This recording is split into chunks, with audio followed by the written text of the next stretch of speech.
जब जब श्री कृष्ण का नाम लिया गया है, ऐसा कभी नहीं हुआ कि राधा जी का नाम न लिया गया हो। श्री कृष्ण को अमूमन भक्त राधे कृष्ण कहकर पुकारते हैं, क्योंकि यह दो शब्द, ये दो नाम सिर्फ एक दूसरे के लिए बने हैं और इन्हें कोई अलग नहीं कर सकता। लेकिन तब क्या हुआ था जब कृष्ण को राधा को छोड़कर जाना पड़ा? बिना कृष्ण के आखिर राधा कैसे रही होगी? ये सवाल ही मन में व्याकुलता पैदा कर देता है। आज हम राधा के जीवन के वो पन्ने पलटने जा रहे हैं जिसके बारे में हम में से ज्यादातर लोगों को कुछ नहीं पता होगा।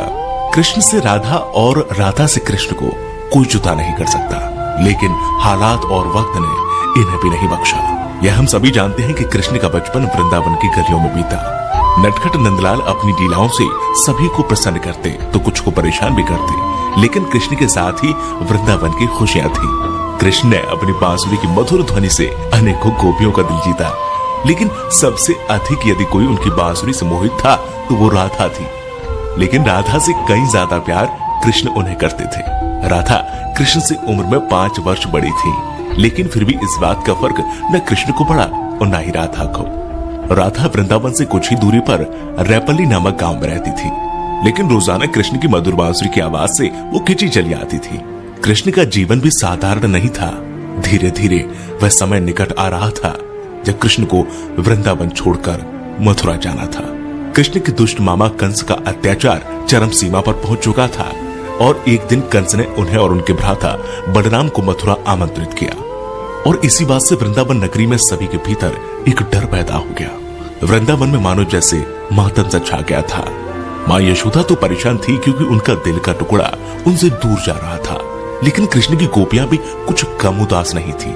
दोनों को लेने के लिए कंस के द्वारा रथ भेजा गया, जिसके आते ही सभी ने उस रथ के आसपास घेरा बना लिया, यह सोचकर कि कृष्ण को नहीं जाने देंगे। उधर कृष्ण को राधा की चिंता सताने लगी थी और वे सोचने लगे थे कि जाने से पहले एक बार राधा से मिल ले। मौका पाते ही वे छिपकर वहां से निकल गए और फिर उन्हें राधा मिली, जिसे देखते ही वे कुछ कह न सके। राधा कृष्ण की इस मिलन की कहानी बहुत अद्भुत है। दोनों ना तो कुछ बोल रहे थे और ना कुछ महसूस कर रहे थे, बस चुप थे। राधा कृष्ण को न केवल जानती थी बल्कि उनके मन और उनके दिमाग को भी समझती थी। कृष्ण के मन में क्या चल रहा है वे पहले से ही भाप लेती थी, इसलिए शायद उन दोनों को उस समय कुछ बोलने की आवश्यकता नहीं पड़ी। और आखिर राधा को अलविदा कहकर कृष्ण लौट आए और आकर गोपियों को भी समझाया और अनुमति लेने के बाद वहां से चले गए। और वृंदावन कृष्ण के बिना सूना हो गया। न कोई चहल पहल थी और न ही कृष्ण की लीलाओं की कोई झलक। बस सभी कृष्ण के जाने के गम में डूबे थे। परंतु दूसरी ओर राधा को इस बात का कोई फर्क नहीं पड़ा था, क्योंकि उनकी दृष्टि में कृष्ण कभी उनसे अलग हुए ही नहीं थे। शारीरिक रूप से जुदाई मिलना उनके लिए कोई महत्व नहीं रखता था।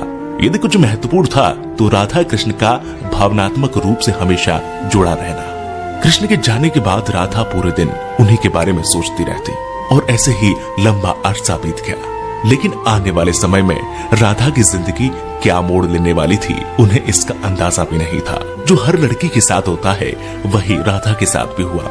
माता पिता के दबाव में आकर राधा को विवाह करना पड़ा और विवाह के बाद अपना जीवन संतान घर गृहस्थी के नाम करना पड़ा। लेकिन दिल के किसी कोने में अब भी कृष्ण मौजूद थे। दिन बीतते गए, वर्ष बीत गए और समय आ गया था कि अब राधा काफी वृद्ध हो गई थी। और फिर एक रात वे चुपके से घर से निकल गई और घूमते घूमते कृष्ण की द्वारिका नगरी जा पहुंची। वहां पहुंचते ही उन्होंने कृष्ण से मिलने के लिए निवेदन किया, लेकिन पहली बार उन्हें मौका प्राप्त तब हुआ जब कृष्ण काफी लोगों के बीच घिरे हुए खड़े थे। राधा को देखते ही कृष्ण की खुशी का ठिकाना नहीं रहा, लेकिन तब भी दोनों में कोई वार्तालाप नहीं हुई, क्योंकि अभी भी उन्हें अल्फाजों की आवश्यकता नहीं थी। कहते हैं कि राधा कौन थी यह द्वारिका नगरी में कोई नहीं जानता था।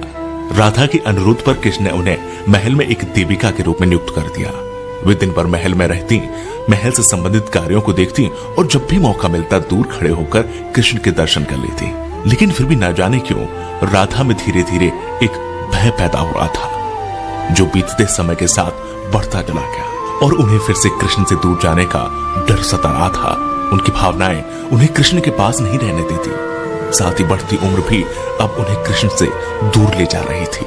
और आखिर एक शाम महल से वो चुपके से निकल गई और न जाने किस ओर चलती। वह नहीं जानती थी कि वह कहां जा रही है, आगे मार्ग पर क्या मिलेगा, बस चलती जा रही थी। परंतु कृष्ण तो भगवान है, वे सब जानते थे। इसलिए अपने अंतर मन में भी जानते थे कि राधा कहां जा रही है। फिर वह समय आ गया जब राधा को कृष्ण की आवश्यकता पड़ी। वह अकेली थी, बस किसी तरह कृष्ण को देखना चाहती थी।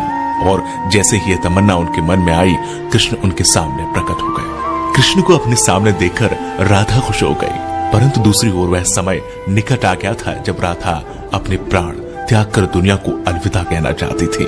कृष्ण ने राधा से प्रश्न किया, कहा कि वे उनसे कुछ मांगे, लेकिन राधा ने मना कर दिया। कृष्ण फिर से कहा कि जीवन भर राधा तुमने मुझसे कभी कुछ नहीं मांगा। कृष्ण के अनुरोध पर राधा ने उनसे आखिरी बार बांसुरी बजाने के लिए कहा और कृष्ण बिना देरी किए बांसुरी को निकाला और बेहद मधुर धुन बजाने लगे। और बांसुरी की आवाज जैसे ही उनके कानों में गई, राधा ने अपनी आंखें बंद कर ली और धीरे धीरे राधा ने अपना शरीर त्याग दिया और दुनिया से चली गई। उनके जाते ही कृष्ण ने राधा को अपनी गोद में ले लिया और राधा से चिपटकर रोने लगे। उनकी आंखों से आंसू रुकने का नाम नहीं ले रहे थे और उसी दिन से कृष्ण ने बांसुरी को कभी नहीं बजाया। तो ये थी राधा और कृष्ण के जीवन की कहानी।